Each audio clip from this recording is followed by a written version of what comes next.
ପିଲାମାନେ ପ୍ରଣାମ। କ'ଣ କରୁଛ? ଖାଇସାରିଲଣି? ଖରାବେଳେ ସବୁ ନିଜ ହାତରେ ଖାଇବା, ହାତ ଧୋଇ ମା ଯାହା ଦେବେ ସବୁ ଖାଇବା, ଖାଦ୍ୟ ନଷ୍ଟ କରିବା ନାହିଁ। ଆଉ ଖାଇକରି ଟିକେ ସମୟ ଶୋଇପଡ଼ିବା।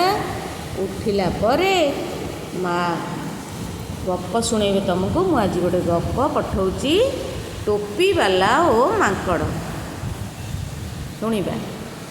ଖରାଦିନ ହୋଇଥାଏ।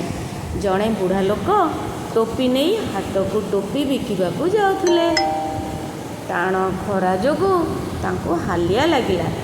ସେ ହାଲିଆ ହୋଇ ରାସ୍ତା ପାଖ ଆମ୍ବ ଗଛ ମୂଳରେ ବସି ପଡ଼ିଲେ। ଗଛ ଛାଇରେ ବସୁ ବସୁ ତାଙ୍କୁ ନିଦ ଲାଗିଗଲା। ସେ ନିଦରେ ଶୋଇ ଘୁଙ୍ଗୁଡ଼ି ମାରିବାକୁ ଲାଗିଲେ।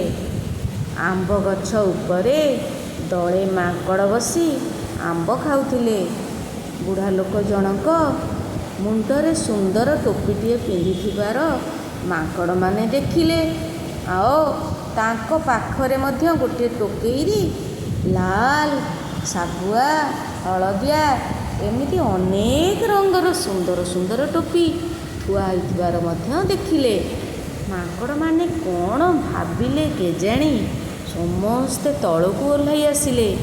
ଗୋଟି ଗୋଟି ହୋଇ ଧୀରେ ଧୀରେ ବୁଢ଼ା ଲୋକ ପାଖକୁ ଗଲେ।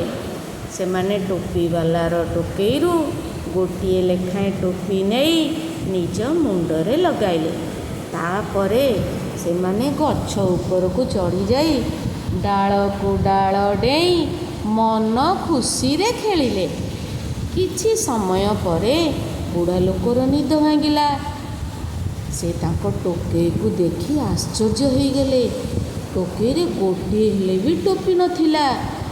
ବୁଢ଼ା ଲୋକ ଜଣକ ଭାରି ବ୍ୟସ୍ତ ହୋଇପଡ଼ିଲେ। କ'ଣ କରିବେ ହେ ପ୍ରଭୁ, ଏମିତି ମନେ ମନେ ଭାବି ଉପରକୁ ଅନାଇଲେ। ମାଙ୍କଡ଼ମାନେ ଟୋପି ପିନ୍ଧି ଖେଳୁଛନ୍ତି ଦେଖିଲେ। ସେ ଟୋପି ମାଗିବାରୁ ମାଙ୍କଡ଼ ସବୁ ଟୋପି ଦେବାକୁ ମନା କଲେ।